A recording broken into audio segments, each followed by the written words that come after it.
दोस्तों, मैं आज आपको सुनाने जा रही हूँ वीर छत्रपति शिवाजी महाराज की गाथा, जिनका जन्म शहाजी भोसले की पत्नी जीजाबाई की कोख से 19 फरवरी सन 1630 को शिवनेरी दुर्ग पुणे में हुआ था।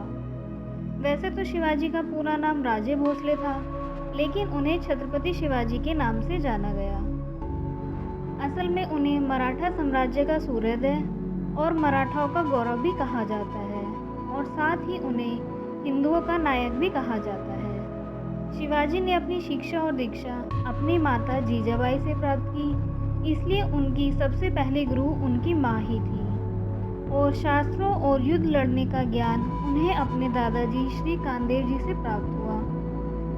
उनके बड़े भाई का नाम संभाजी था, जो अधिकतर समय अपने पिता शहाजी भोसले के साथ ही रहते थे। शिवाजी महाराज को माउंटेन रेड के नाम से भी जाना जाता था, और वह अपने गोरिल्ला युद्ध रणनीति के लिए भी व्यापक रूप से जाने जाते थे, क्योंकि वे अपने क्षेत्र से बहुत अच्छी तरह से वाकिफ थे और छापामार रणनीति, छापा मार के युद्ध करना, घात लगाकर युद्ध करना आदि में माहिर थे। छत्रपति शिवाजी महाराज को उनके अद्भुत बाहुबल के लिए भी जाना जाता है, क्योंकि वे पहले ऐसे भारतीय शासकों में से एक थे जिन्होंने महाराष्ट्र के कोंकण क्षेत्र की रक्षा के लिए नौसेना बल का गठन किया। और उसमें खास बात यह थी कि उस सेना में उन्होंने मुस्लिम सैनिकों को भी नियुक्त किया था।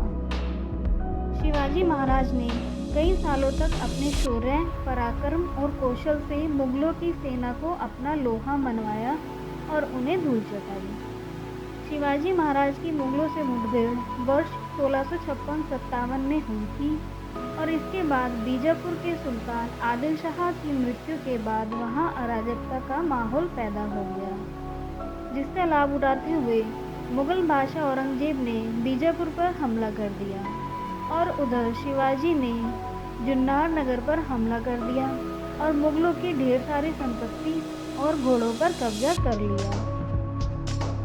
उसके बाद औरंगजेब अपने पिता शाहजहां को कैद करके सम्राट बन गया, और उधर तब तक शिवाजी महाराज ने पूरे दक्षिण भारत में अपने पांव पसार लिए। मगर इस बात से औरंगजेब परिचित था, तो उसने शिवाजी पर काबू पाने के लिए दक्षिण भारत में अपने मामा शाइस्ता खां को दक्षिण का सूबेदार बना दिया। उसके बाद शाइस्ता खां ने अपनी भारी भरकम सेना के साथ दुर्ग पर अधिकार जमा लिया और खूब लूटपाट भी की। शिवाजी को जब उस लूटपाट की खबर लगी, तो उन्होंने अपने 350 सैनिकों के साथ शाइस्ता खां पर हमला बोल दिया।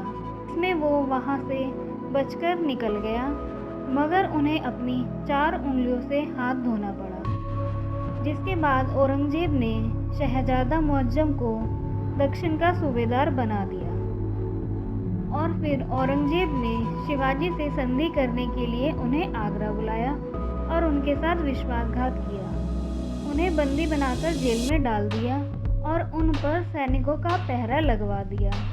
लेकिन शिवाजी महाराज अपने बुद्धि और अपने साहस के दम पर वहां से निकलने में सफल रहे। बाद में शिवाजी महाराज ने अपने जीवन काल में कई बार मुगलों की सेना को मात दी और आज़ादी की लड़ाई में क्रांतिकारियों का चेहरा भी बने।